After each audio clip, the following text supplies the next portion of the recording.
ferry system in Copenhagen since 2020. So just wanted to share that it was really exciting to see this kind of technology in place and learning from both Stockholm and Copenhagen as they are putting these kinds of services into operation. Yeah. Yeah, all I have to add is thanks to Jessica and Seamus for arranging the whole thing, and it was very informative. The technology is some of it is mind blowing, and hopefully we keep pursuing and going down the line and building relationships with everybody over there. I know it felt really good to just talk to people, and they were really involved and acknowledged what we were trying to do here, and it's looking forward to continue in the future. So that was a great opportunity and a great experience. And then I want to just say again to the WETA staff, I know we've had a lot of festivals. It's festival season starting in San Francisco, and I connected Tom with we're doing a festa in North Beach, and Tom worked with the festa committee to advertise, and the festa committee in North Beach advertised Take the Ferry on everything they had, and I hope that continues to go, because I think it's important when people take the ferry over, especially when we're targeting recreational ferry riders, that they realize there's more to the city than just a ferry building. It's really an easy city to get around if you want to walk up to North Beach or Chinatown, or even take the one out into some of the further out neighborhoods for the festivals. That day was the Union Street Festival, and the festa in North Beach. So there was a lot of people, and the weekend before was Carnival in the Mission. There had to be 100,000 people there, but I talked to some people out there that actually took the ferry and busted in. So I think there's a great opportunity, and I acknowledge you guys taking advantage of that. So thank you. That's all I have. Thank you. Director Du. Yeah, so I attended Visit Valeo's annual tourism luncheon, and Director Murphy was the keynote speaker. He did a great job, really well received. And then I attended a Vallejo City Council meeting where staff gave an update on the reconfiguration project, and they did amazing. And then also there was a passenger rail feasibility analysis study that was completed and reported to the council, Vallejo City Council, showing that the passenger rail is feasible from the Napa Valley Juncture Smart Train to the ferry terminal. So that was exciting news. Excellent. Thank you very much. Thank you, folks, for taking that trip. That's a big deal. Sounds like you learned a lot. Things are advancing as we're advancing, and we want to be in lockstep with whatever the best technologies are. So I know we'll talk a lot more about that. Let me turn it over to Director Murphy for his report. Yeah, thank you, Chair Wonderman. Thanks, directors, for your comments. I'll start with the sea change update. The exciting news for the sea change, finally, after a lot of hard work and a long time coming, the sea change received its certification from the U.S. Coast Guard to operate in passenger service. So we are very ready to start that demonstration project. That's round. We should acknowledge some folks first, Blue and Gold Fleet, because they've really stuck with us through this and done all the hard work to make sure that their crews are trained, that the vessel's operating in a way that's reliable, that all the work that needed to be done could be done to make sure that this vessel is passenger ready. They're continuing to do that. We have some additional crew training that's going to be needed to be able to operate 2 full crews so that we can run this vessel as planned 7 days a week. We're going to start out with a 3-day-a-week service, and that'll happen after a launch event is held, and we're in the planning stages right now for that launch event. But our intention is to make a big splash with the announcement that this will be the first 100% fuel cell powered ferry in operation in the world. And I hate to interrupt, but did you mean big splash in a literal way? I guess in a literal way, yeah. We'll let the board know, of course, when the launch event will be, and we have a lot of stakeholders who are anxious to play a part in that, and a lot of people that deserve to play a role in that. Congratulations to the folks at Switch that who own the Sea Change. They have been instrumental, obviously, in pushing this project forward, and they're doing that. They're a for-profit company, so they're doing that for very good reasons in terms of profit, but also because they care about this technology, they believe in it, and they want to do everything they can to make sure that it has a place in the maritime industry. And then the staff here at WETA has just been working around the clock in some cases to make sure that we've gotten to this point. And congratulations to the U.S. Coast Guard. They, this is a first for them too. We had a ceremony on the vessel, and Chair Wonderman, thank you for being out there representing WETA and making some nice comments, recognizing all of the folks involved. And the Coast Guard is clearly proud of the work that they've done to get this vessel in operation. It's great to have a first of its kind happen in the Bay Area. We know that happens all the time, but this is just another one for the list. So really important progress there. With that, I'm going to turn it over to Arthi for an update on the Vallejo terminal reconfiguration project. Director Du mentioned that there was a update to the Vallejo City Council, and we're moving forward with this project, and it's going to provide some really important benefits to our Vallejo riders in the city of Vallejo.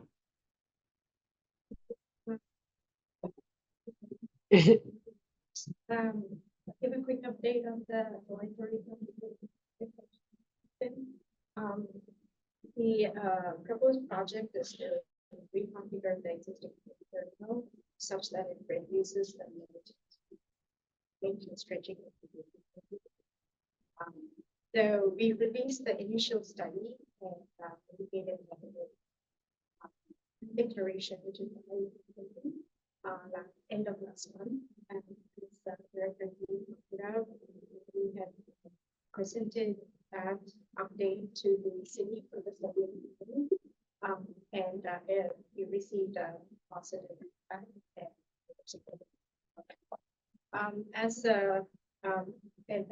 Once again, thanks for Director Du for support.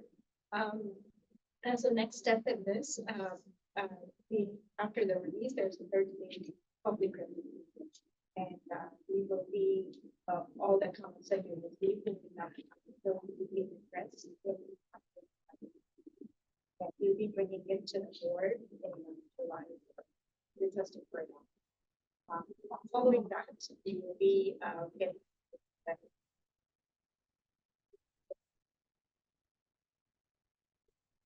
Does the Vallejo Council vote on it again, or is it how does that work? What's the final step in the voting? I think they do not vote. They don't. We just give an update what's happening. We vote?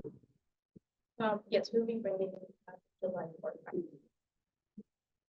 Is there any opposition to it? From what we see in there any organized? As far as that we have received so far, there is no. This is the best problem. Yeah. One comment. So one of the council members did mention that they would love to see some sort of an overhang built so that people that are standing waiting for the ferry can be sheltered from the rain. But I think that's city property, isn't it? So, We've heard that comment before. It is city property, but I'll look to the project team to see if that's something that we're exploring. So the proposed ferry terminal would be doubling in terms of the doing the which would be that it's There'll be more room to queue on the ramp. they have to wait outside the gate until the gate opens. There's more room. Oh, to Yeah, wait there will under be the more roof? room to wait Okay, cool. before the.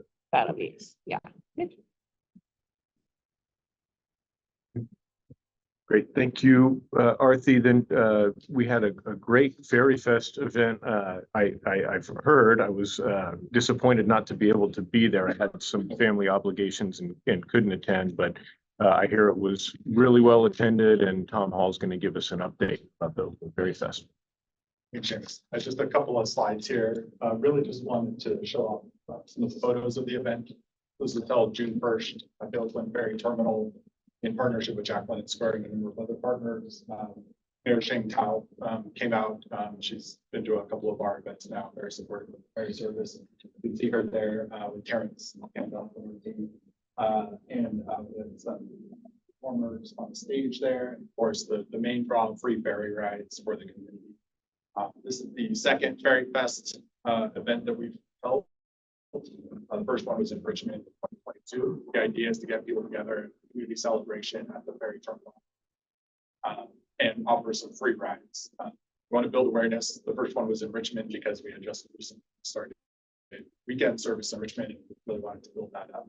This one, we chose Oakland because a lot of folks obviously ride the Oakland Ferry, especially on weekends and for recreational purposes, and we really want to raise awareness for service.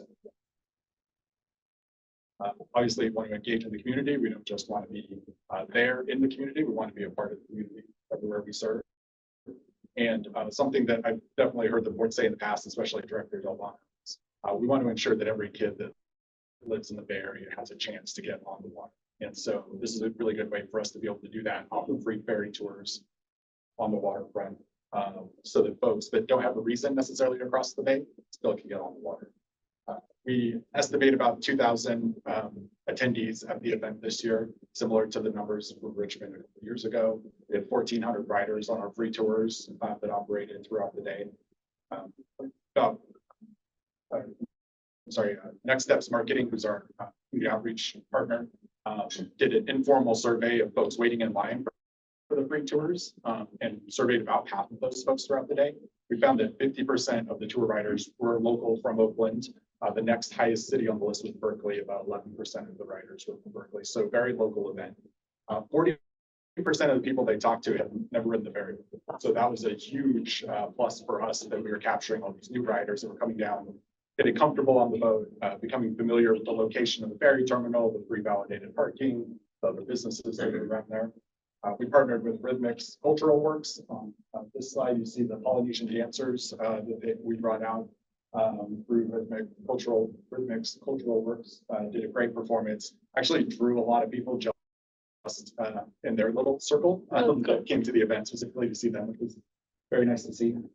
We also partnered with both the cities of Oakland and Alameda that had booths set up to talk about transportation related projects. City of Oakland was talking about the Broadway corridor down there near Jack London Square, and the city of Alameda was talking about the water shuttle that's coming up very soon, in addition to the estuary bridge that's been proposed. Children's, you see a photo here of a puppet. This photo really delights me every time I see it. The Children's Fairyland came out and did a puppet petting zoo. So instead of having a petting zoo and everything that entails, it was a puppet petting zoo. So it was really fun community event. Lexi Matsui from our team worked with a local illustrator. We have some copies of activities booklet that are outside. We're going to be putting these on all the vessels very soon when we get some higher quality prints that were there at the Children's Fairylands setup and on the boats. Had a lot of kids doing those activities, some adults doing those activities as well. And of course, we partnered with Jack London Square, Oakland Public Library, was handing out free books for kids and more. Next up, we're planning to do a 2025 Ferry Fest in Vallejo. It's time to go up north a little bit. So we'll be working on that coming up soon. And then in 2026, we want to go back to Alameda and do Alameda Ferry Fest at Seaplane. And we're working with community partners to really make that cool. I just want to thank a number of staff folks that were super helpful in getting this going. Raphael Regan from our team worked very closely with Next Steps to get everything planned and organized. Lexi Matsui did all the design work, all the photography, and both of them also helped out heroically on the day of. And then Terrence Kendall also came to help out with managing the mayor's staff and doing general time. So I just want to thank all those folks in addition to Next Steps marketing getting it done. Great, thanks, Tom. Thanks to you. Tom's team is just doing a fantastic job on a bunch of different fronts. We weren't doing Ferry Fest a few years ago. There's a lot of a new focus and attention, obviously, on the customer experience and just building awareness among the community that we serve. It's going to pay off. It's already, paying off. The 40% number of attendees that hadn't been on a ferry before really stood out to me, because we know once people are aware of the system and they experience the system for the first time, they become repeat customers more likely than not. So our ridership, as you'll see later on in the executive director report, is continuing to increase pretty dramatically. The marketing that we're doing, the events that we're holding, it's a huge reason why. So something that we plan on continuing. I wanted to share some thoughts on the trip to Stockholm and Copenhagen. Thanks for your summaries of that trip, Director Alba and Director Del Bono. Obviously, a lot of the contacts that we have had out there have paid off. They're contacts that Director Alba has had through her own networks, and we've taken advantage of those to really understand the latest and greatest in terms of maritime innovations. Candela is the first full foil vessel company that was put on our radar. Have been more that have emerged since Candela launched the first electric vessel that would be powered with would operate with a full foil. Navier here in the Bay Area, based here in Alameda, is another one that we've been in touch with to try and understand how this technology might benefit and be incorporated into our system in the future. There's another company called Artemis in Ireland that is supposed to very shortly launch the world's first 150 passenger full foil vessel. So that starts to get into the neighborhood of where it might be useful for a commercial passenger ferry operation like ours. And there are real benefits here, and we saw some of them firsthand. And I think it was really important that Director Del Bono was there, because the pilots committee is going to be talking about how we might embrace this technology and demonstrate this technology the same way that we're demonstrating hydrogen technology with the sea change. 30 passengers going from 6 passengers to 30 passengers is a big difference. We experienced that difference firsthand. The vessel is smooth at times, and at other times we did feel the wake more significantly than we did with 6 passenger vessels. There's apparently a lot of software tweaks that can be made to manage how smooth the ride is, and I've heard from folks who have had test rides since ours that they've made even more improvements to the system to be able to balance it. We have a high wake environment in the bay, and so that's something that we need to always be aware of. The other thing that is a challenge when it comes to demonstrating this technology is that there aren't many Jones Act compliant full foil electric vessels out there. In fact, I think there are only 2. They're both owned by Navier, and they're 6 of the 6 passenger variety. So we would like for there to be more, obviously, but we're going to be exploring opportunities to potentially pilot services with full foil technology as soon as we possibly can on the bay. We think that that's the best way to understand the benefits, and the benefits have potential to be really important. We're going to go to zero emission service when we start building and operating our electric vessels. But when reducing the energy demand of those vessels is still important. We're going to be maxed out once we bring 50 megawatts of new power to the waterfront. We don't anticipate bringing more than that. That's quite a bit, and we know it's very expensive. And if we can maximize the amount of vessels that we can power with that 50 megawatts of power, then that would be to our advantage. And full foil vessels is an opportunity to potentially do that. The Candela vessel was great. We'll see what comes next with the Artemis vessel. We'll explore opportunities with the Jones Act compliant vessels that are available to us.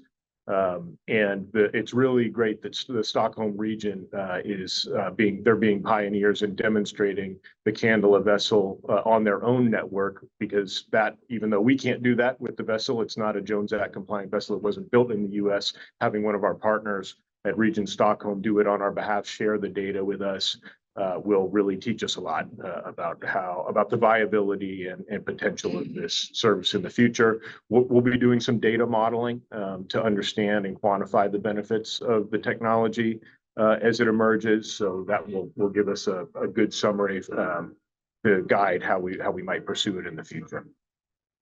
We also were able to ride some electric vessels that have been in place for a few years now, using battery technology that Wärtsilä has been exploring on our behalf. Wärtsilä introduced us to a company called Shandia.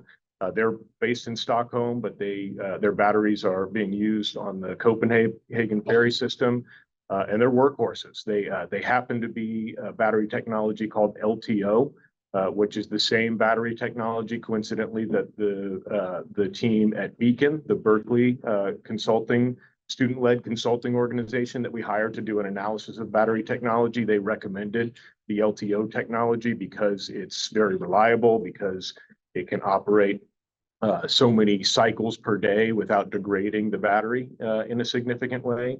And we saw that play out with the Copenhagen example. They've been operating these ferries with these batteries on board, charging them 17 cycles a day, and the battery life that they estimated at the beginning of the operation has been extended from 12 years to 14 years in the process. So it looks like the promises of the LTO battery technology are playing out in real time, and they're one of the contenders that Wärtsilä is evaluating for potential use on our vessels. So we'll stay tuned. The RFP for those vessels will be released in early July, and look forward to bringing that contract back for award by the board. You have other reports in the executive director report. I just want to mention in the federal update, you'll see that we have a earmark request to our members, our delegation at the state level in the Senate and at the regional level for the grid connection for the Treasure Island service. Is one of the final pieces of investment that we need to have the phase 1 of the REEF program fully funded, and glad to see that our senators have both submitted that earmark request to be a part of the package. So once we have a federal appropriations package that's approved, it's looking like that project will be a part of it, and we'll let you know once that's final. So good news there. That would make it 3 years in a row, by the way, if we're successful in getting a congressionally directed spending request included in the bill, which is pretty remarkable. With that, I'm going to hand it over to Gabe and Joe for the ridership and recovery report.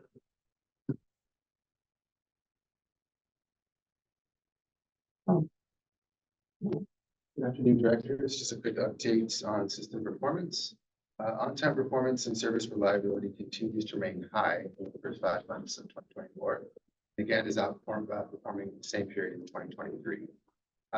On-time performance averaged 97.8% system-wide January through May, compared to 97.4% for the same period in 2023. So a slight increase over last year. Service reliability averaged 99.3% system-wide January through May 2024, compared to 99% for the same period in 2023. So again, a slight increase over last year's performance. There were a total of 146 trip segments canceled January through May combined, compared to almost 19,000 trip segments provided during this period. So canceled trips represent just about 0.7% of total scheduled trips.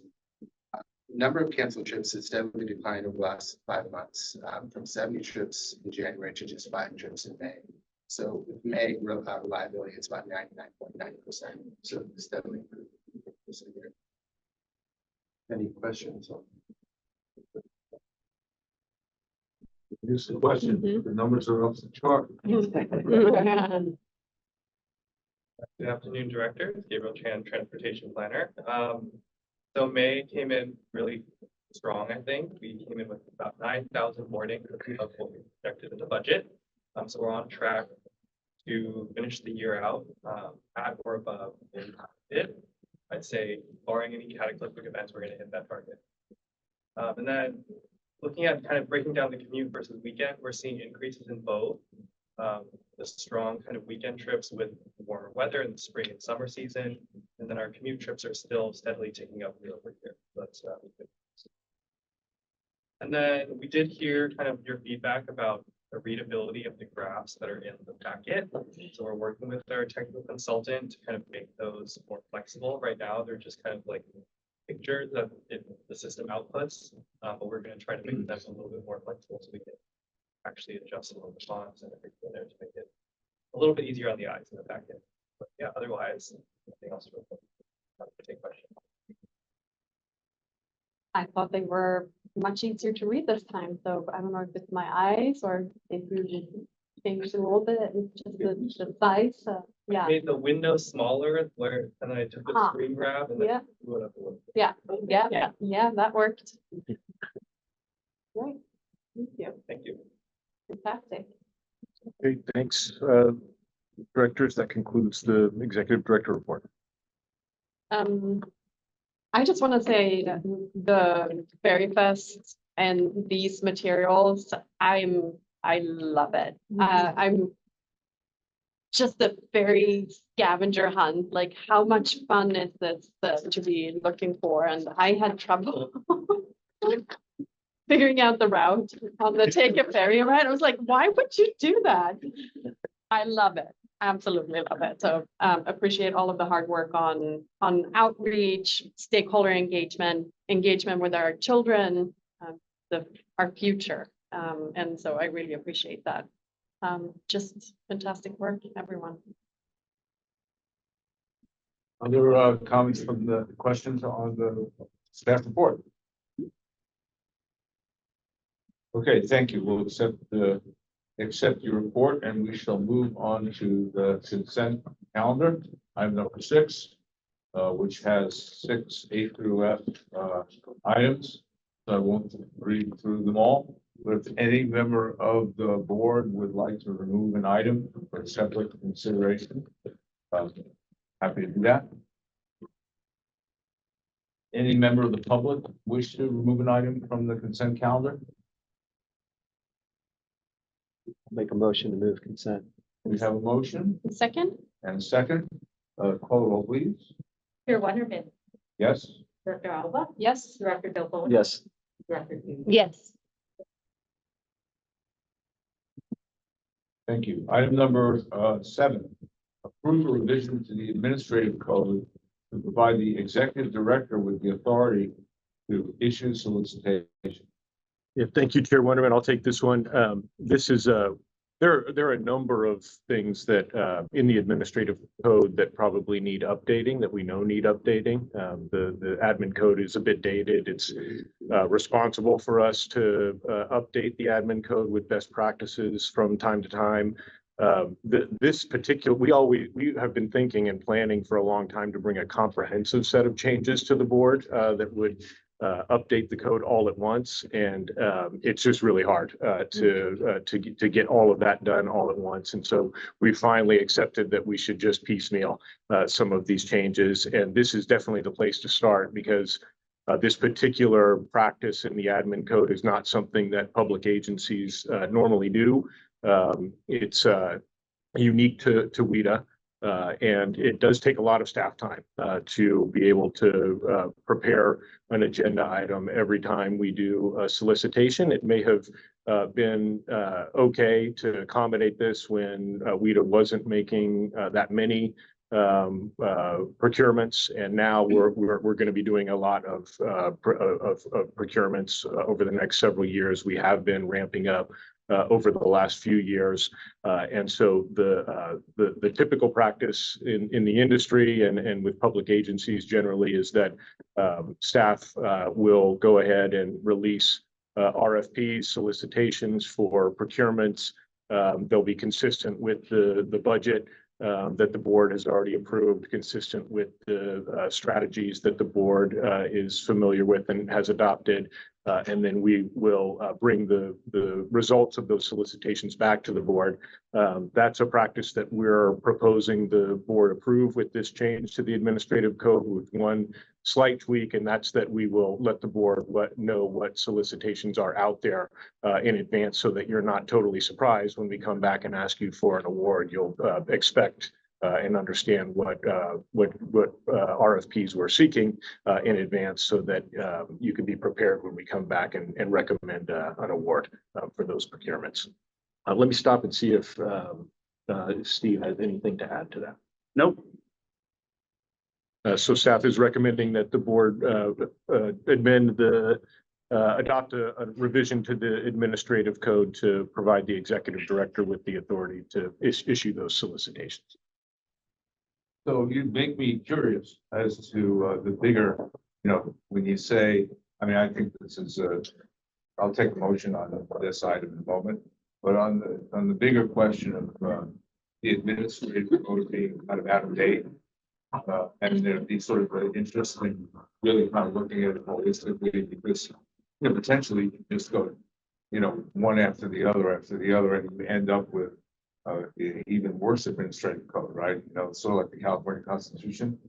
Just keep amending it enough times to the point where no one can understand. So is there a thought about actually taking on that project and, doing a comprehensive review, or is it just too much? Or well, that's definitely the way that we thought we would do it. I think what we'll be doing moving forward is packaging some common themes as far as changes together and bringing them to the board so that we're not bringing a new proposal every month to the board in terms of a change. We'll have some rhyme and reason to it. But they are all intended to modernize our practices and update them to be more consistent with industry standards is the idea. So we have I know Steve has a running list of changes that we ought to be considering, and we will be finding time to bring those to the board's attention moving forward. I think the role of the board is, two major functions of the board's role is to be strategic, and reviewing every solicitation isn't that, but it's also to provide oversight, and so this would fall more into the oversight category. I don't think issuance of a solicitation rises to the level of the board needing to oversee, because we get eventually get the product of the solicitation, right? That's right. So, but if there's other stuff that's, in that code that's like this, it seems like we want to be efficient and accomplish those two kind of side-by-side missions as a board. So maybe offline something to think about, whether it's worth taking it on as a project. So it's a lot of work to do that. I'll take a motion on the item. I'll move to approve. I'll second. Any further discussion of the board? Any member of the public signed up on this item? Nobody has signed up. Anyone present, either in the room or virtually, who'd like to speak on item number 7? Call the roll, please. Director Wonderman. Yeah. Director Alba. Yes. Director Del Bono. Yes. Director Dewey. Yes. Okay, speaking of small items, item number 8, approve proposed fiscal year 24-25 budget and salary schedule and related resolution. Keep taking the This for today. This is essentially the item that we brought to you last month as part of a more comprehensive.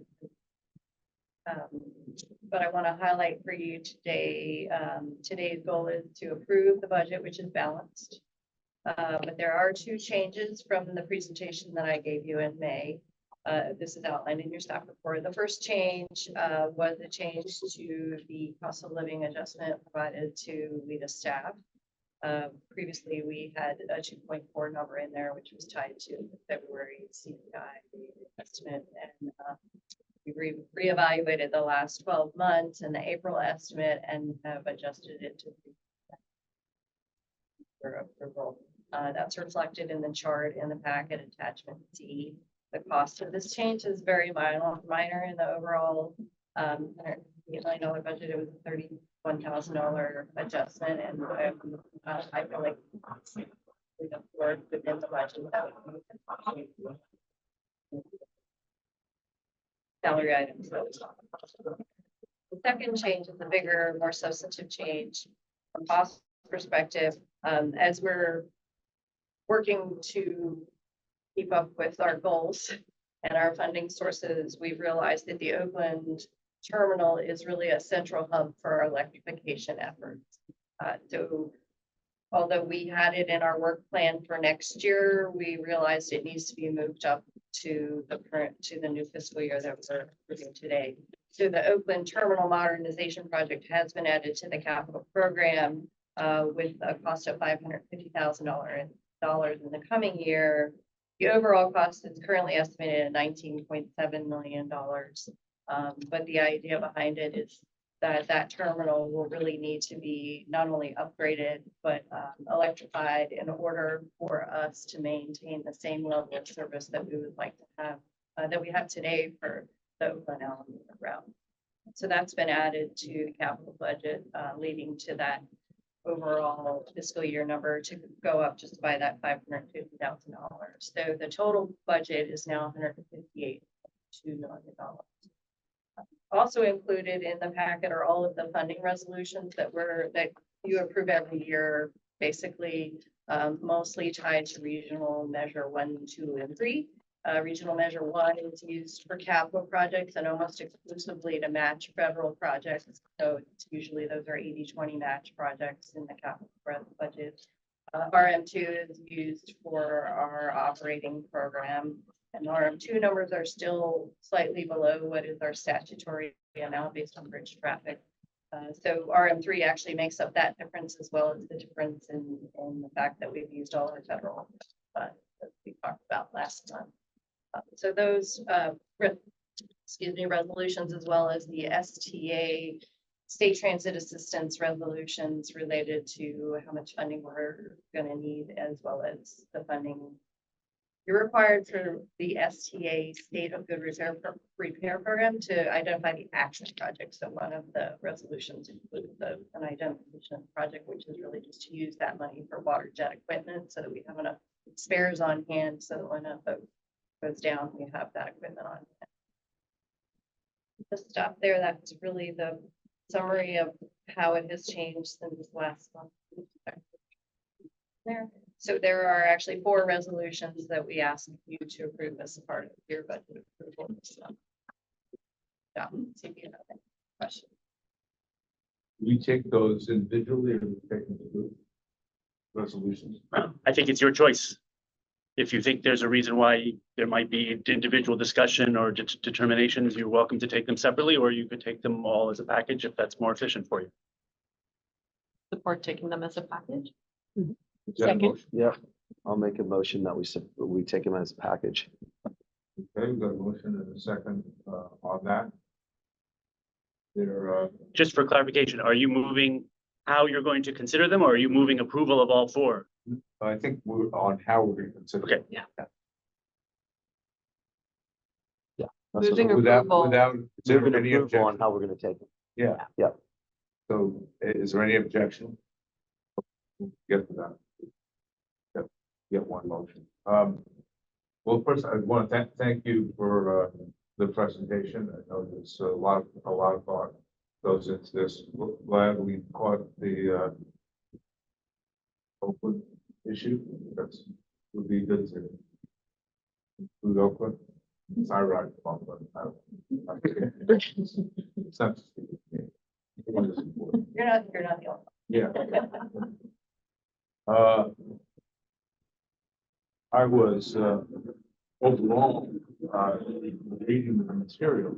It's pretty, if you haven't read the material, it's worth seeing how much it goes into, because there's so much, there are so many individual projects and initiatives and programs that come out of the funding in this budget.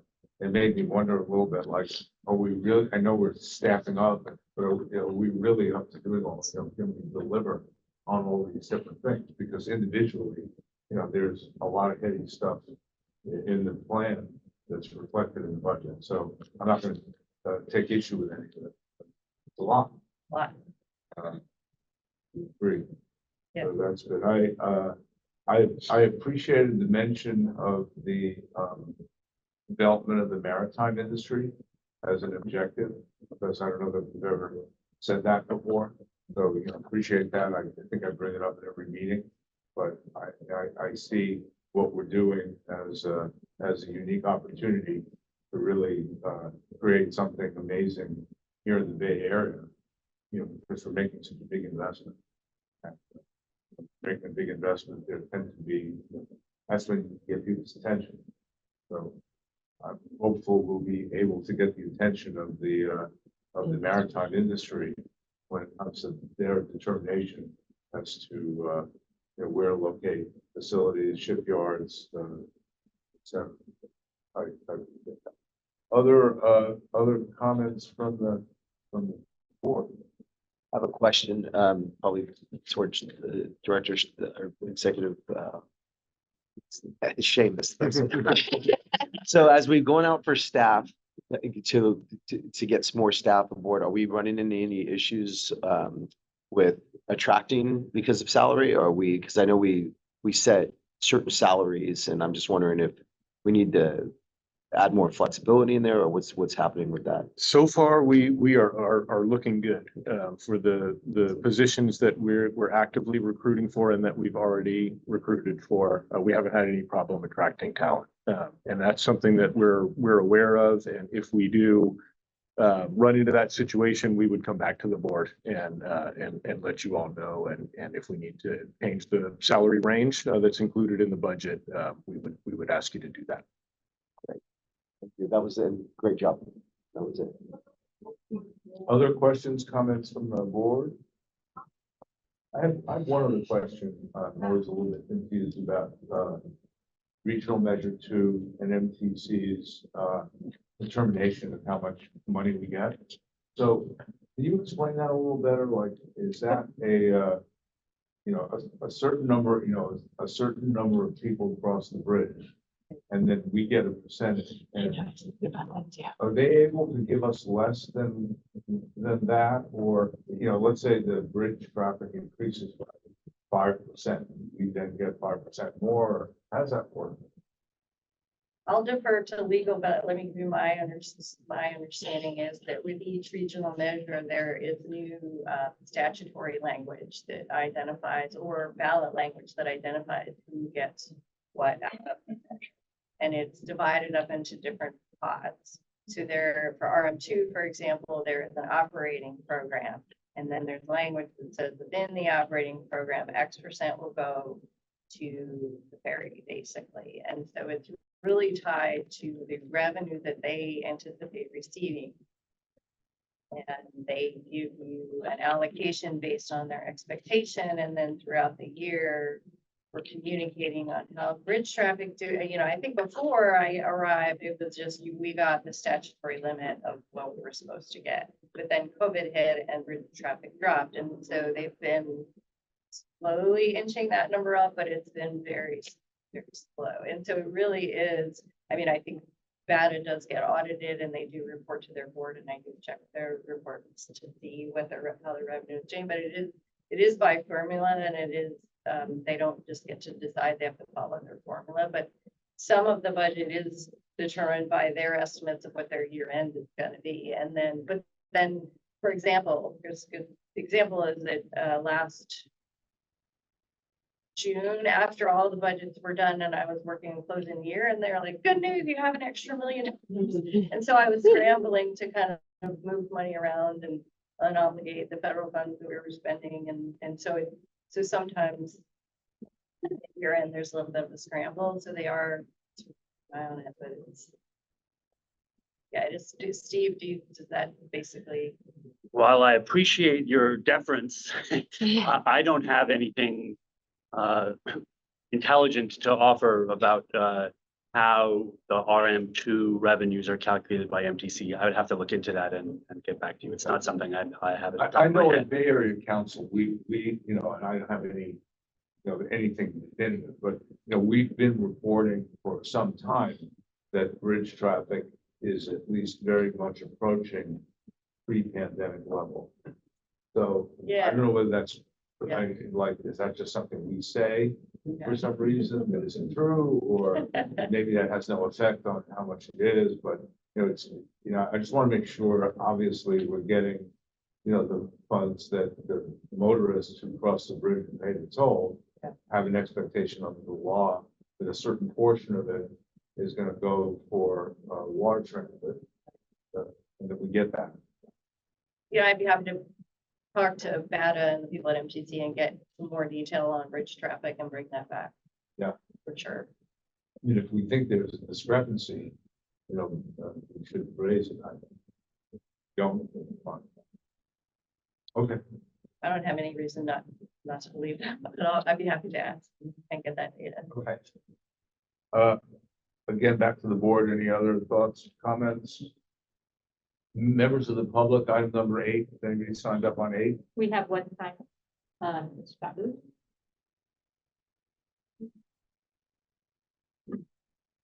You have the option of identifying yourself. Longtime listener, first time caller. Scott Lewis, I'm the executive director of NorCal Carpenters Union's apprenticeship. So more specifically, so the maritime industry. Most people think of a carpenter as somebody that, I always hate to hear that one expression, like carpet. But they primarily think a carpenter builds houses, which, yeah, we do, and structures and a lot of San Francisco, but we train in 11 different crafts and have members throughout Northern California, over 37,000. One of our industry that is more particular to the maritime industry is our pile drivers. Our pile drivers also have our dock workers, also has our divers, which with all the dock restoration, the maritime work that's going to be needing to be done. We also have our offshore wind that's coming very soon, which will be heavily inundated with our pile drivers. We are trying to bring back maritime industry.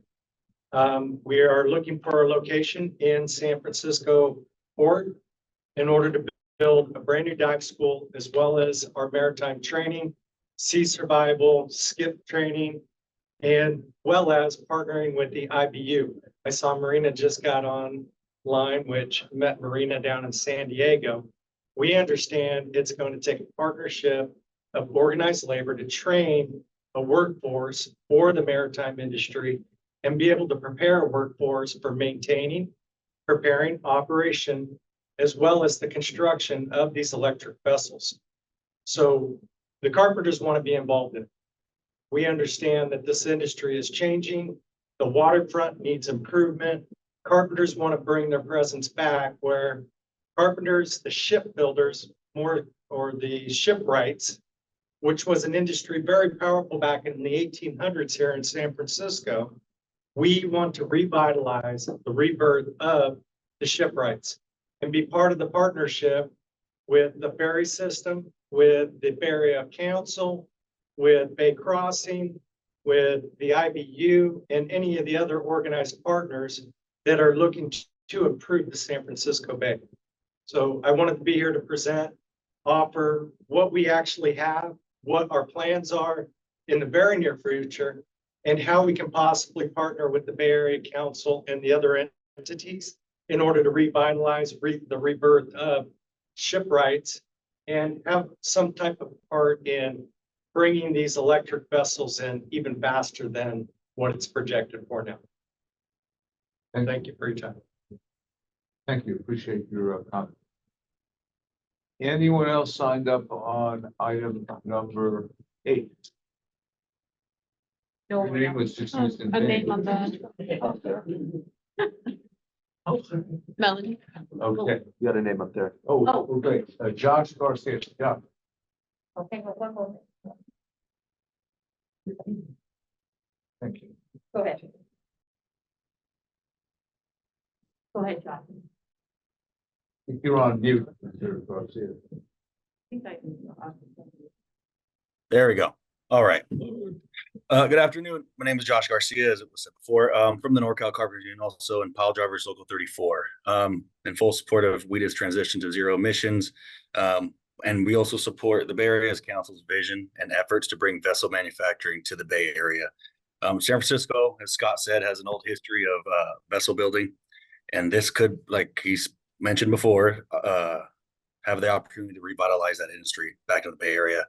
We have the shoreline infrastructure, the infrastructure, along with the local workforce of maritime construction workers to accomplish these efforts by creating local jobs. I myself have seen firsthand the benefit of WETA providing these jobs and opportunities.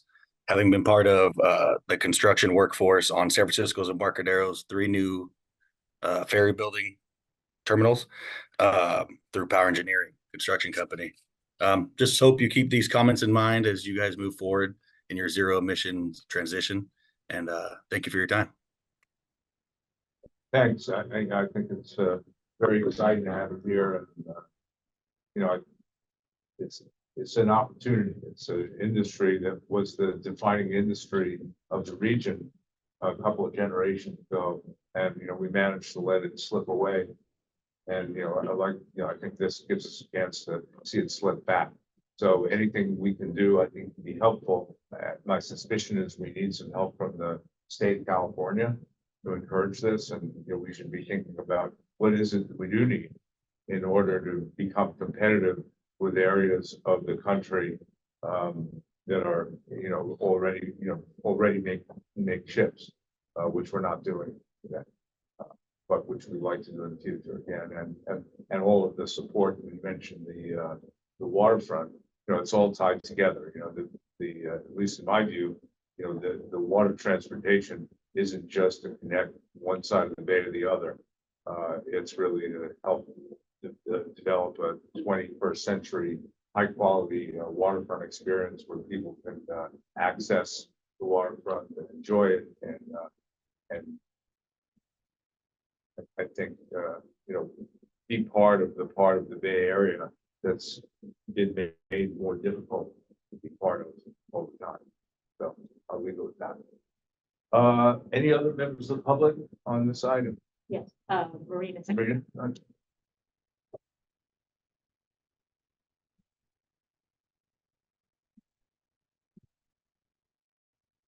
Hi, good to see you. Once again, I'm here to talk about the amazing job that's being done.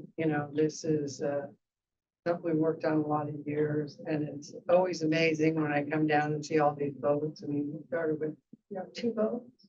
Anyway, so exciting to think about the future and trying to get these vessels built here in the Bay Area would be amazing. And so of course we support that and work with our folks to make sure we're recruiting. I can't believe how many jobs we've had. Our dispatch, because we have a big hiring law, every day we have like that many people, that's many jobs, day after day after day. So we are recruiting desperately, to make sure we have an adequate number of people. And your services are growing leaps and bounds. So it's really exciting. As that, I don't know if you know this, but we organized the Alcatraz ferry workers. And those are 94 people that are desperate to finish this contract. We had to go on strike not too long ago, trying to get the company to pay for billing. And so it's really important to us that everybody here understand that, we're going toward contract negotiation, and we want to have one waterfront, one wage, one parity, and everybody to get the same. And I know you guys are looking at that budget, we'll adopt it, and hopefully it'll include those details. And I just want to thank you for all your hard work and support. Thank you. Other members of the public on item 8. No one else has had them. Okay, thank you. So let's take a motion on on item 8 with the full package of resolutions, if that's the way to say it. Sure. So Okay, moved. Second. motion second, call roll please. Director Wonderman, Yes. Director Alba, Yes. Director Del Bono, Yes. Director Du. Yes. Excellent. Congratulations. Spend wisely. Well, You definitely will. Chair I Wonderman, see we didn't spend all the money this year, so we're gonna have some money left over for a party here. Okay, item number 9, that was. Chair Wonderman, I think we're still waiting for the CCTA representative that's going to present item number 9. Propose that we switch items 9 You and wanna go to 10. 10? Yeah. Okay, item number 10, maintenance system audit.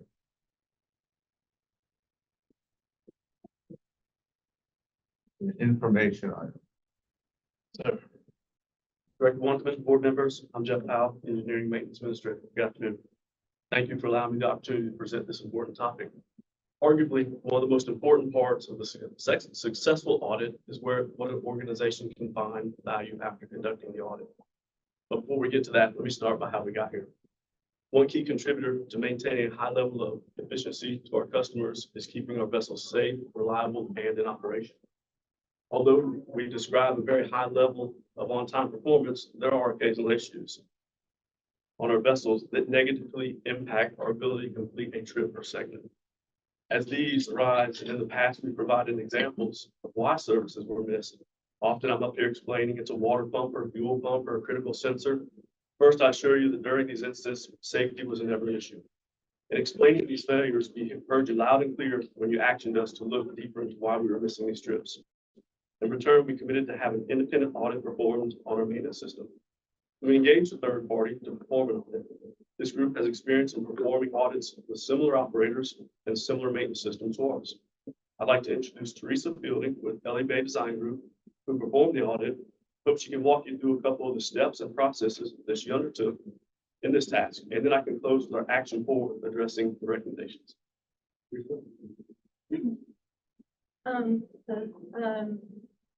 LA Bay Design Group has had experience over the past 4 years conducting maintenance audits with another major operator in the country. We do them every 6 months. The past couple of years. We gather data for this audit. I conducted phone interviews with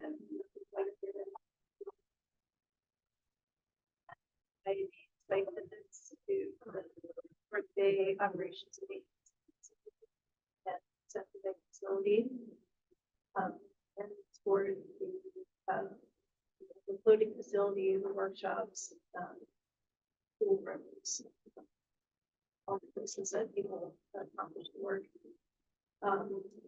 And then I spent about 10 hours conducting interviews with the engineering directors and the owner of Admiral Diesel Services.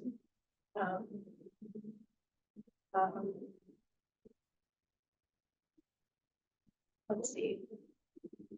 Next, I got access to Helm, the computerized maintenance management system, and spent some time looking around and seeing what was set up in the preventive maintenance program.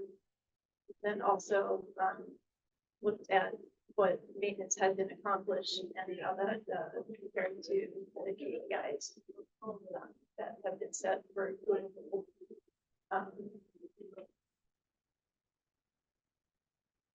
The audit did not find any big red flags, but there were a couple of areas for improvement. Next steps. Thanks, Teresa. Thank you. I'll keep it short. So addressing recommendations from the maintenance audit requires a structured approach. We, along with Blue and Gold, will meet and first prioritize the items based on value, efficiency, compliance, and force. Next, we will create an action plan outlining tasks, responsibilities, and timeline to implement. Third, the plan will be communicated and action taken to implement. Finally, we will monitor progress, adjust strategies as needed, and close out the actions upon successful implementation. With this approach, we believe we can not only make our maintenance system more efficient and provide the value I briefly spoke about in the beginning.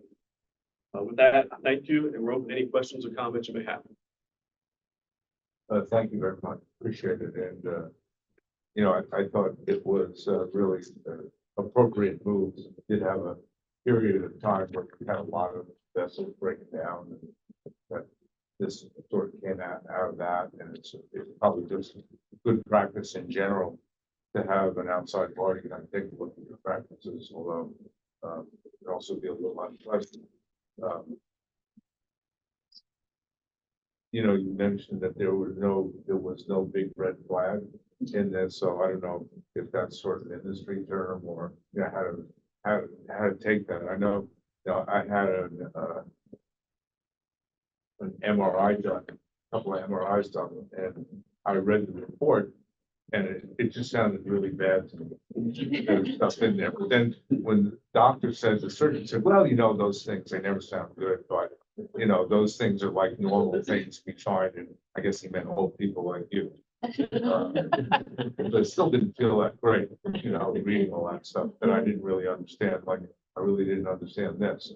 But it does sound like the issue of not being able to determine from the computerized system help as to how much, the basic question is, how much maintenance should we be doing versus what we're doing? And a core issue here was that we can't tell you because we don't actually know how much time is being put in. So that sounds a little red flaggish to me. Not that it's creating a safety issue, but that it's information you certainly would want to have. And I'm hopeful that as a result of doing the audit, you said the key about audits is what you do with it. But there were, in just reading it, and it felt well done to the audit. Like there were a lot of different aspects that were a little bit troubling about different classes of vessels and the problems that they're having. And as a person who's not a professional in the very component maintenance space, I'm trying to get your assessment. I think it's important to have your assessment of just how much of a problem it is. Because it wasn't just one thing or two things. There were a number of different issues that are sidelining these vessels from time to time.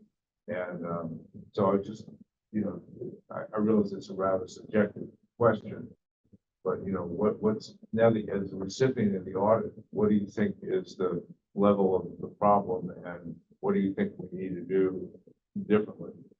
How can Blue and Gold, so integrally involved in this, be helpful and so forth. So yeah. Great. That cleared my question. I'll try to answer it like this. So, as I mentioned, the goal is to take this to Blue and Gold. We kind of sit down, we discuss it. There's a number of factors we need to take into consideration before we make changes. We don't want to just blindly make changes to make changes and satisfy the board. We want to make the smart changes, changes that work, changes that provide an improvement to the system. So with that said, some of the things you mentioned, like some of these problems have been underlying in equipment that we've known about for a while, or we figure it out, not known about, we figure it out. Some processes we want to change, the tracking of not the actual work that you mentioned, but the actual time it takes to do the work is, I think, what they were mentioning in the report. So that's very important. Like if you do an oil change, how long does it take to do an oil change? That's what we want to make sure we understand. We're not scheduling too much work for the labor that we have. That's an important aspect of the maintenance system. We want to make sure we're able to accomplish all of our tasks that we lay out in front of them. Does that answer your question? Yeah, and I think it's a start. It's a start. Yeah. Well, I guess I'd like to see, more. I think through this, I'm interested to hear from other members of the board. I'd like to kind of get thoughts about, how, what as you have those discussions with B&G and as a team, what are those priorities, and what are the main issues that we want to approach, and what are the implications? Some of these vessels have been around for a long time. So we probably know them pretty well. We've seen, repeat customers in terms of different components that are having trouble, right? And then, another item mentioned in the report was that, there's not a whole lot of turnover of the maintenance staff. So the report suggested, and I don't know whether this was by observation or just, general knowledge that, if you have people who've been in a job for a long time, they get kind of, calm about it. But I see that they're not, running at the problem as much as maybe they could. So, how much is that a factor? Is there things that could be done to engage with the staff in a different way? Well, in that I mean, very it's a good thing to have experienced people. So I think I read that as a sort of a positive. Yeah, sometimes experience brings complacency, although that's a fair statement. But we want to harness that experience and be able to pass that down to the junior mechanics, junior engineers. But that's kind of the idea of that. Thank you. Other questions, comments from the board? Well, said, Jim. Good comments. Okay, thank anyone from the public wish to make a comment on this item? No one has time to speak. Okay, well, thanks for the report and, maybe would be, I guess I would request in I don't know what a reasonable period, several months, maybe a follow-up discussion and see where they can, which they. We can do that. Yeah, thank you. Very good.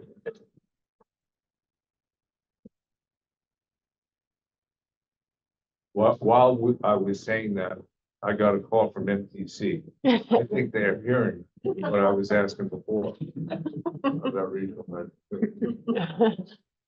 Maybe get some money.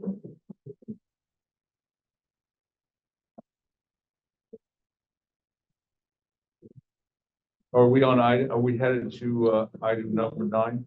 Yes, we're ready for So it. item number 9 is also an information item, is a Contra Costa Transportation Authority, CCTA, expanded ferry service feasibility study.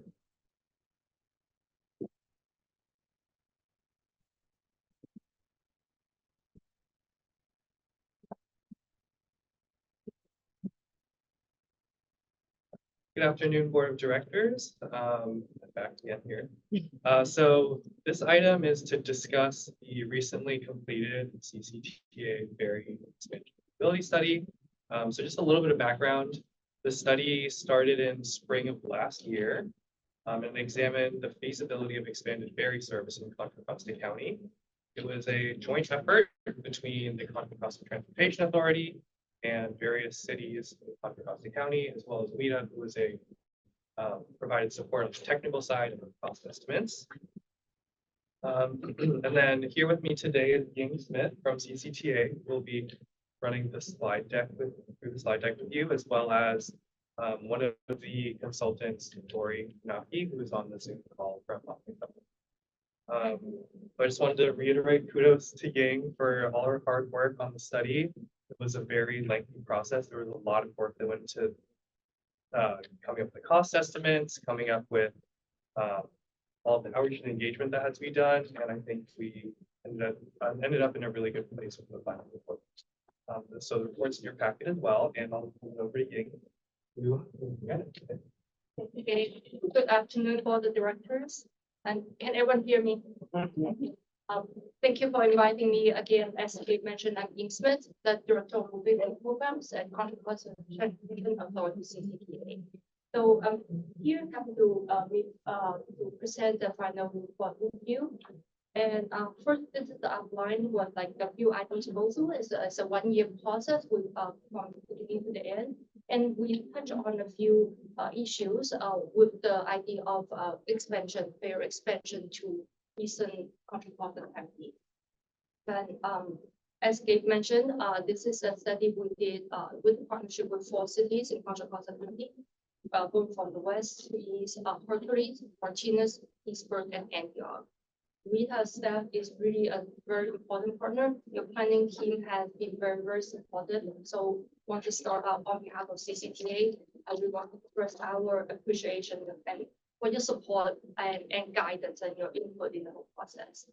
So in addition to the 4 cities, we also have Tri-Delta Transit as a partner. And as mentioned, Mark Oliver was our consultant to help us finish the study. First one to just touch on the overall scope of work. There are 4 tasks. We started with data collection and it developed a methodology. And then we look at the service feasibility in different operating scenarios. Then go through the cost, both in the operating costs and capital costs at each location, each of the 4 cities. And the last task is the report production. And throughout the process, we have stakeholder engagement with our city, both at the staff level as well as with the elected officials. Just some orientation. You are here, right, in San Francisco. In the project called Countryside, we have the Richmond ferry service. So that's what you help us deliver as is supported by our sales tax manager, the local sales tax, and has been going very strong. And we actually Mike was at our board meeting virtually and help us talk about the service level as well as the financial outlook. The 4 cities, I mentioned Hercules, Martinez, Pittsburgh, and further to the east, NPR. And to start out, we want to look at some assumptions as well as our methodology. One way to look at it is a simple benefit cost analysis. On the benefit side, we'll look at the ridership, the demand potential. We also look at the transit connections to the existing network, especially with service to the equity priority community. We also look at the indirect benefits from ferry service on the waterfront, revitalization, as well as development. Of course, also the trip reduction, BMT reduction benefits of ferry services. On the cost side, you're probably very familiar with those terminologies, operating costs, capital costs on the land side, water side, as well as the needs for additional operations and maintenance facilities. Also the vessel procurement costs as well as dredging, and that's a probably like a unique challenge at some of our locations. And on the ridership side, demand potential. Instead of doing more typical travel demand forecasting using travel demand forecasting model, we use a more flexible trend for ridership potential. One reason is that after the pandemic, the ridership is very unstable. The travel pattern has been changing and not necessarily like to transit's advantage. We think it's premature to use the ridership forecasting model. We look at instead we look at some factors that contribute to the ridership. Here's the list of factors, and we use the Richmond service as our benchmark. So how does each city compare to Richmond? So we will unpack this a bit more. We'll just look at a more simple metric, whether this location will perform higher in Richmond or lower, or at about the same level. You see some color-coded charts to the illustration. On the capital side, we again look at the land side and water side, and then also the need, as WETA staff recommended, the need to have a new maintenance facility. If either one or more of those cities will have ferry service, there will be, we assume, a proportional contribution to a new facility on the San Francisco side. And we don't want to forget the dredging. At some of our locations, there is such a challenge. Look at the 2 ferry types to look at how what kind of dredging needs both initially as well as the end user maintenance.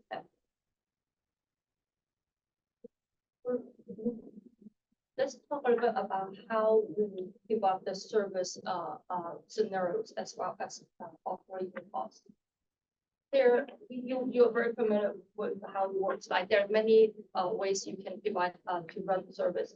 We make a more simple and simplified approach. We assume all services groups go to San Francisco Cloud. And of course, in reality, that it doesn't have to be that case. But the San Francisco is still a big draw, is a big destination. And then we look at three service levels. Level 3 is the same level as today's Richmond service. So all these services are during the week, and then weekend services for both days. And then we go down back, if you look at lower level, level 2, which is just weekday service all day. And level 1 is pretty much the bare minimum. It's a peak service only on during the week. On the vessel types, we look at two types. One is what your staff recommended, the Dorado family, that's more suitable for this kind of service. We also look at a smaller, there's a desire to look at a smaller vessel. And then we chose the Pop SF Billy J service. That's a vessel type. And assuming outsource service in that scenario. So under those, we set some parameters and we look at different kind of price tag in terms of operating cost. And again, the two vessel types, and you can see it's very important for our stakeholders in Contra Costa County. Like now, the really like two bookend. One is a pretty sufficient, like pretty high capacity, 320 passenger capacity in the Dorado model. In the Billy J is much smaller, rather than some other challenges with that because much smaller, and then the ride experience may not be as smooth as the other one. But there's a lot of interest in our county to really look at this two areas of this spectrum. Then now here I'm going to share with you some results. First, it's important to look at the travel time. Richmond again is a benchmark. It's a 35-minute sail time, and Hercules, which is the closest to San Francisco, is 48. As you go further east, the travel time becomes pretty long. We also look at, given the service model and the travel time, the peak vessel requirement. Based on that, so those are kind of I think the parameters. Now we'll talk about the benefits on the ridership. As I mentioned, we use the demand potential as a concept here, and we look at all four cities, how they compare to Richmond in each criteria. And the orange dots are the ones that is lower performing. The blue dots are those factors that are higher performing compared to Richmond. The very light color, that's a more like neutral, about the same color. You can see in each city, it's a little bit mixed bag. There's really no city stands out with more one color compared to the other. So that's a little bit unfortunate for each city, because it's a little bit like you wish all the color go to one city, right? Then you have clear winner. But it's also a really good scorecard for the cities to look at what factors they can improve. Whether they want to improve on the land use development, or whether in some areas, for example, the first and last mile connections, there's some opportunities for them to look at to see how they can to look at target some of the factors for them, for the cities to consider.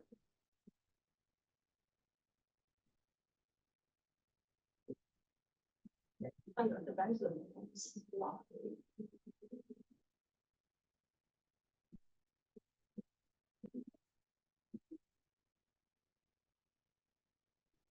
All right, so the other part we look at is the operating cost. So you're seeing the three levels and two vessel type.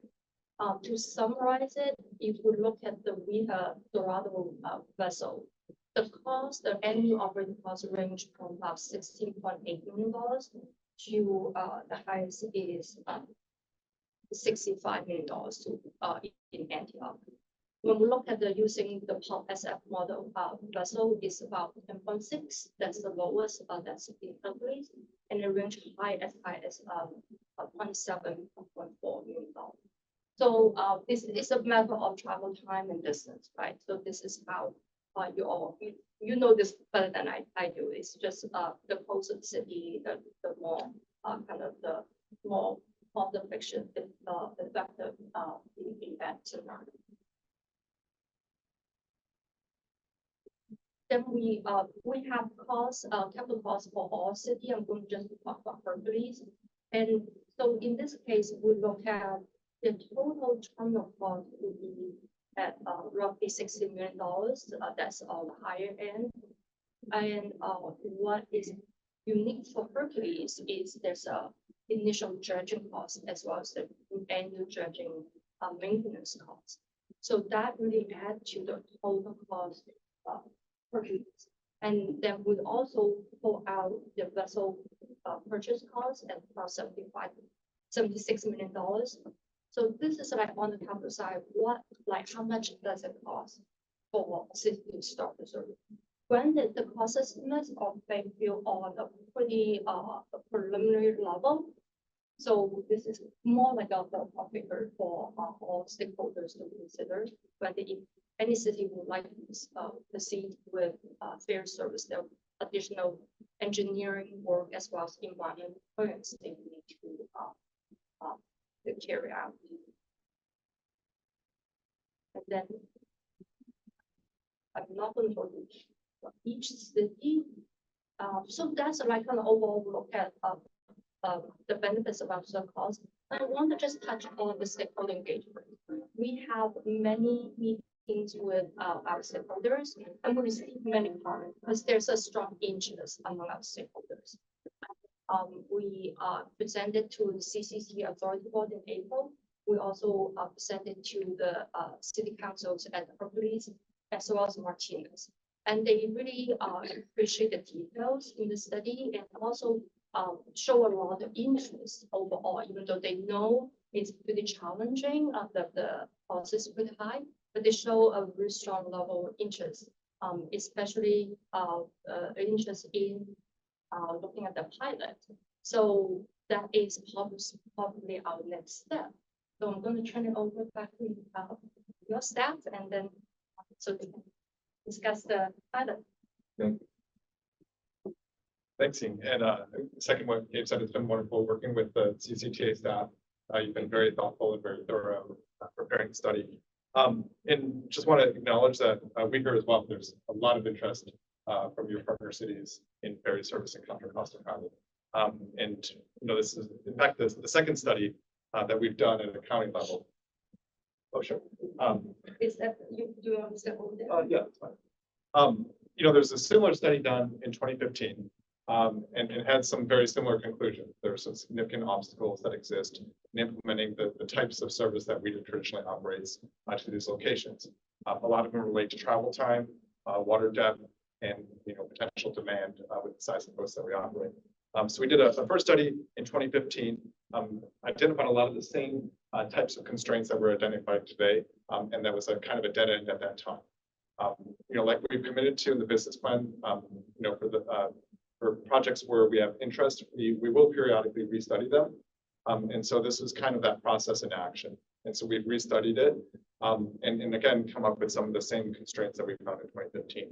But rather than this being a potential dead end, one of the things we've tried to do through the business plan is create a path forward for actively and proactively overcoming some of these obstacles. And we think the opportunity to do that is through the pilot service program.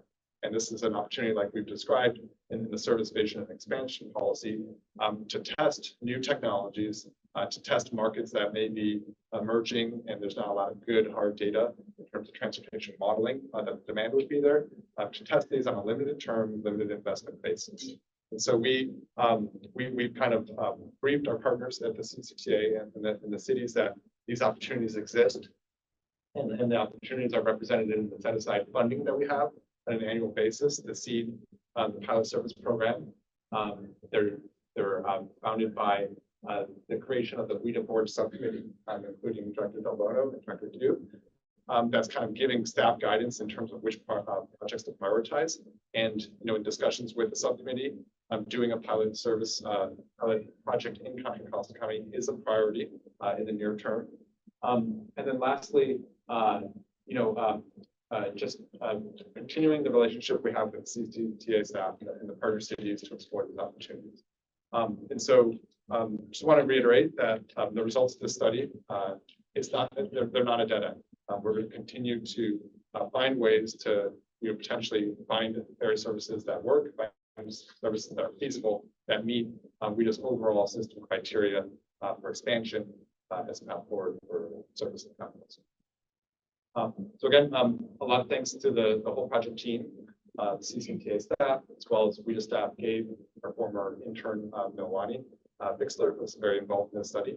And on that note, I'd like to turn it over to the board for any questions or comments you might have on the presentation or stuff. Yeah, thank you very much. There's a lot there. I think clearly an important part of the region that appears on the face of it, be very, very attractive for service. And on the other hand, you look at the results and you're looking at a lot of what's the cost, what's the value, and so forth. In terms of the value, one of the things that I know Caltrans and the state really look at when they make decisions around transportation funding is around vehicle miles traveled.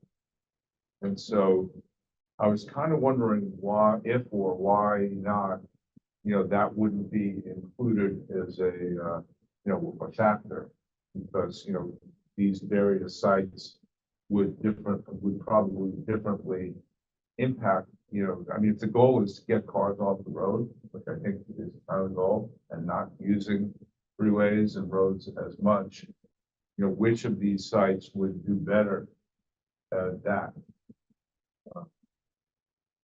Did you consider that? Yeah, we I think we look at it more in a more qualitative way.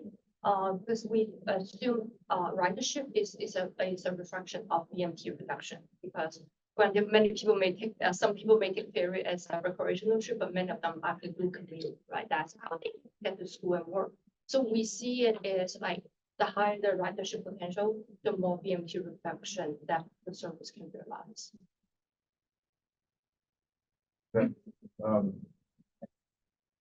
Within in terms of the pilot, what would be a realistic way to go about determining what those pilots would look like and how to get them up and going?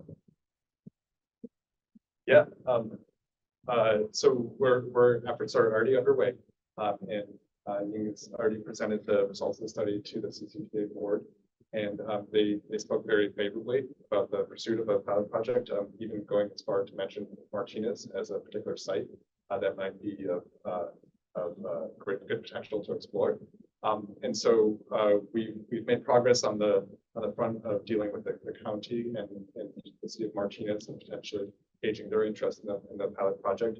The next step would be, what are we going to test? What kind of technology are we going to test that could overcome some of the hurdles that we have here in terms of travel time, which is a proxy for vessel speed, and then water time, which is again a proxy for the dredging issue. And so we've reached out to a couple companies that are operating some innovative vessel technology on the bay to ask them for information about what they offer to gauge their interest in doing a potential a short haul service that would connect a new location to an existing WETA terminal, specifically the Richmond terminal, and plug into the WETA regional system.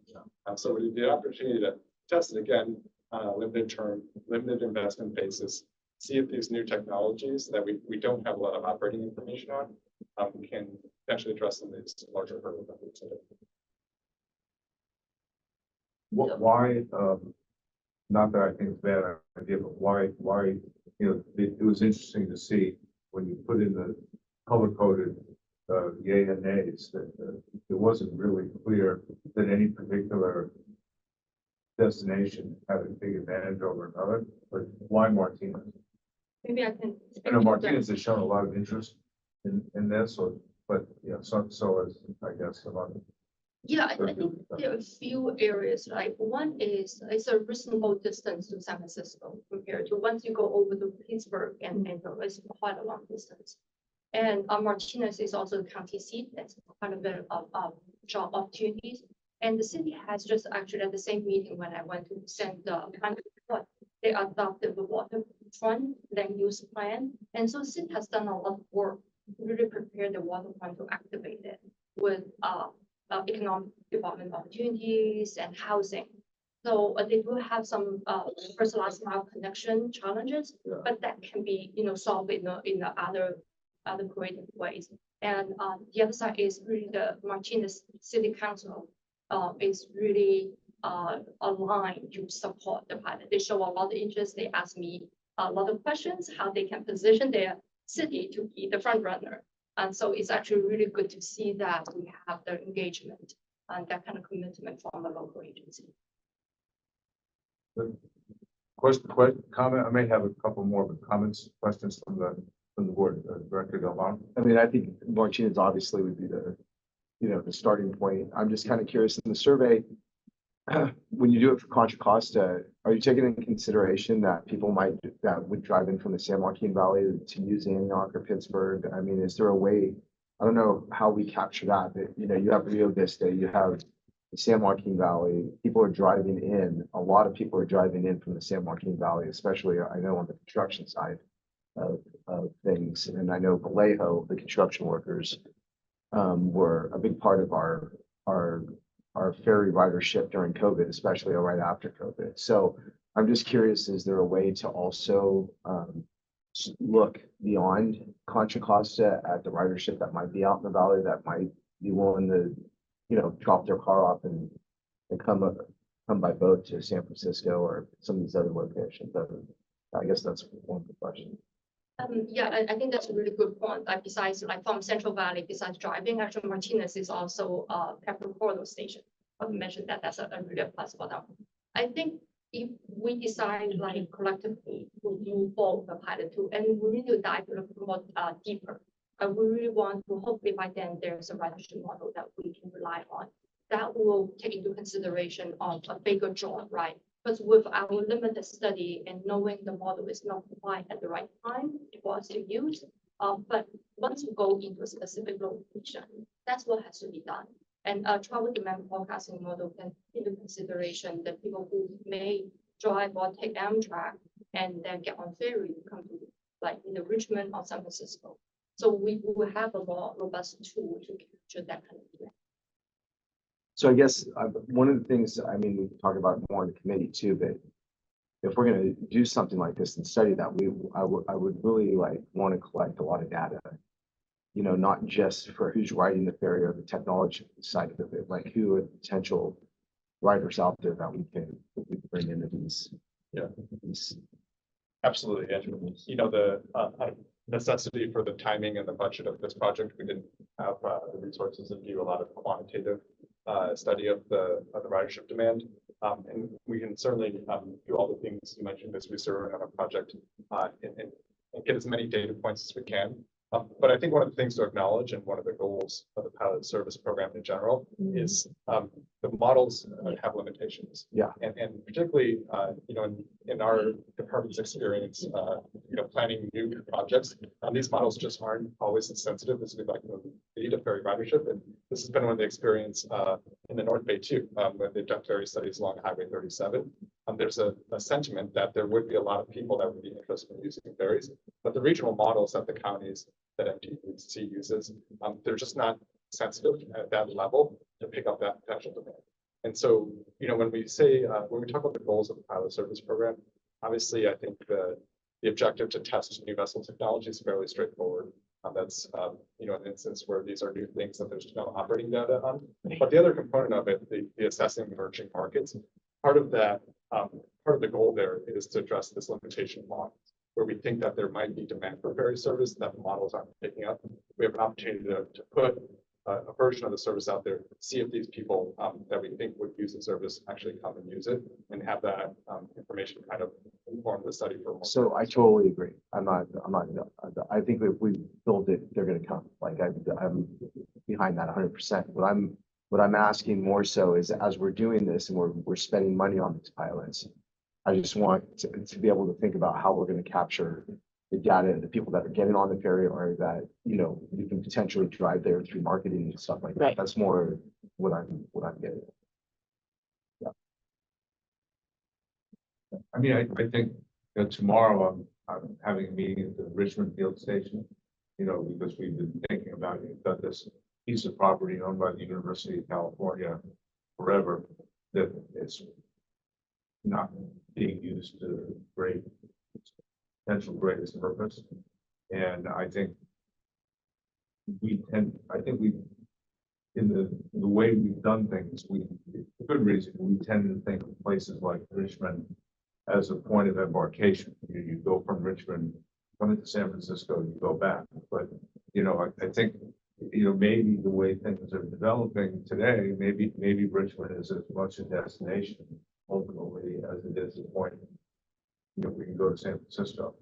And so I think it's worth thinking about what's the effect of having water transit go to Richmond as opposed to just go from Richmond or go past Richmond in case of the sort of way at it. But Richmond's an important city in the Bay Area, underserved in a lot of ways. We put the capital commitment into creating a terminal there, and think about the potential of that area as you sort of bring in traffic to it. I mean, I don't know, it's speculative, right? It's only speculative, but just in general, think about maybe there's something to some of these areas, think of them a little bit differently. Even Martinez, Martinez has a potentially very active downtown. It's historically sort of underperformed, I guess, or fair to say it has had a consistent, rising experience. Although a lot of people who go there go, right, this is great, but and the terminal's not right downtown. So your point about being creative, you have to get people downtown from it, but probably not an overcomable thing. So, I hope to just point is to kind of get the information so we can keep our minds open. That maybe there's a different way people are using water transportation in the future that then affects the development pattern. Okay, now that we've got water transit connections, we can do something different. So. Yes. Yeah, and to that point, I think as we are implementing the pilot programs, and gathering the data to be as responsive as quickly as possible with the marketing and outreach, knowing where, like, initially we're going to go to where we think people are going to be coming from, but as we're getting the data, if there's new markets popping up that we weren't thinking about, it'd be really great to make sure that we're targeting those different populations immediately and seeing if we're drawing more from areas that we hadn't even considered. Thank you so much for pulling all of this together. I'm just, how do we make a pilot in Martinez work? If we were, how do we build a temporary terminal that doesn't cost $46 million or $35 million? So how do we turn this into a pilot that is financially feasible? And then I'm fascinated to see that the dredging is minimal. Dredging needs are minimal in Martinez compared to many of the other locations, and that further supports the Martinez location. But it's definitely something we need to keep in mind since we now have a policy in place that says no dredging, right? We are not supporting locations where we need to dredge annually. So it's a small cost. Are we fine with that minimal cost of in the matter of a few $100,000 a year, or do we need to change our policy then? But I love seeing this. I would love to see how financially feasible the pilot would be, and especially knowing the depths as well, 12 or 10 feet, 300 passengers versus 70 passengers. Doesn't seem reasonable to bring in a 300 passenger ferry. So how does that impact all of this as well? And then the number of vessels. So we need to make a pilot financially feasible, right? And so that's pretty much where I'm at now. But I love seeing the analysis and keeping it at a high level and not spending too much money and time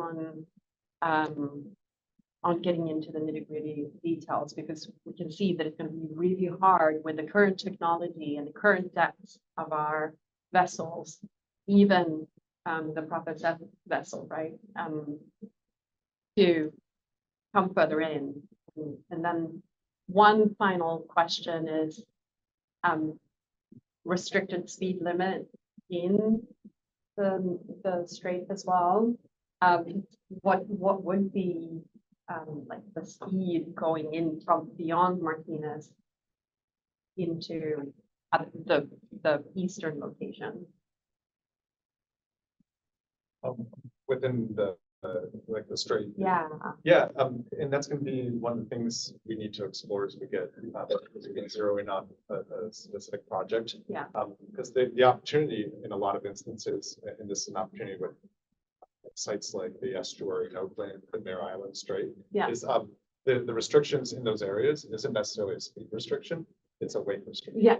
And Yeah. so if you're able to eliminate or minimize or reduce weight, you Yeah. can actually travel at a higher speed Yeah. than current, or the opportunity exists to do that. Yeah. It all begs for confirmation, verification of the study once we have a detailed project, but those are the types of opportunities that can begin to address some of the constraints that we see in some of these projects that, you know, are assessed looking at the traditional models that we provide ferry service through. Yeah, as an example, with the Canada 30 passenger ferry in Stockholm, they could bring their landing infrastructure down pretty much anywhere.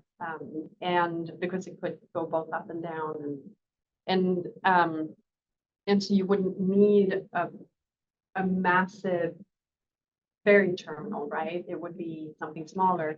And so having the costs reflecting at some point in the future when it makes sense, just the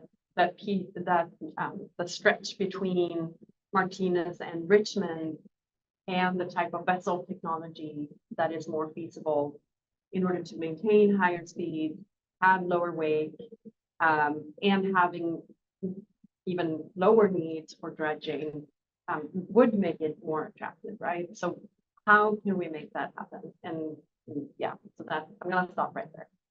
But I love seeing the big number, not because they're big numbers, but the high detail, or yeah, not very detailed information. So great to see that. Other comment, thought? Members of the public on the side? Nobody has signed up to speak. Well, I'll just say as a Contra Costa, so I thought we should dredge one big dredge from about Berkeley to Pleasant Hill. Yeah. If you look at the map, it's a much more direct route, you don't have to go all the way around. I think that's something worth studying. Pleasant Hill Cove. Increase our property values and make my life simpler. But I will commit that if you do Martinez, I will ride. I will be a regular rider on your pilot. And, but I think to Director Alva's point, you know, we talked a lot about the hydrofoils. I mean, the hydrofoils don't take on that much depth, right? And so, you know, I do think it's important to think about the future vessels that we're likely to be using and what the performance would be with vessels like that, which brings up a whole bunch of other questions around you know, the ability to electrify and all that. But assuming that that's our path, that seems more like the kind of vessels we should be looking at than either of the ones that were in the study. And you know, because that to me seems like the world of the possible. And I think they also produce a lot less weight. Right. Right. Yeah, there's no way. There's no way, right? So, yeah. Yeah, I'm learning the technology, especially from your staff, and that hydrofoil type and people in Hercules have shown not a lot of interest. That's one way for them to bypass root dredging. Yeah. So they have shown the council members and our commissioner, the CCT commissioners have shown strong interest. They realize that may be the way for them to get a pilot, to get the service. So But we'll have to give it more time and our eyes. I think you should model the Port Costa ferry, so we can all go to the Bull Valley Road, because the road, is excessive, you know, the twists and turns, especially once you come out of the Bull Valley, you really gotta be careful. But this would be very correct, very correct. All right, well, thank you very much. Thank you all for your. Okay, we have covered a lot of ground, the record's high. And, we are up to the final item on the agenda, which is your item, it's public comments for non-agenda items. So is there anyone signed up, Melanie, to speak on something that was not on the agenda today? Nobody had signed up to speak. Anyone here, like to comment on anything non-agenda? Okay, with that, I adjourn the meeting. Thank you. Thanks, everybody. Chairs.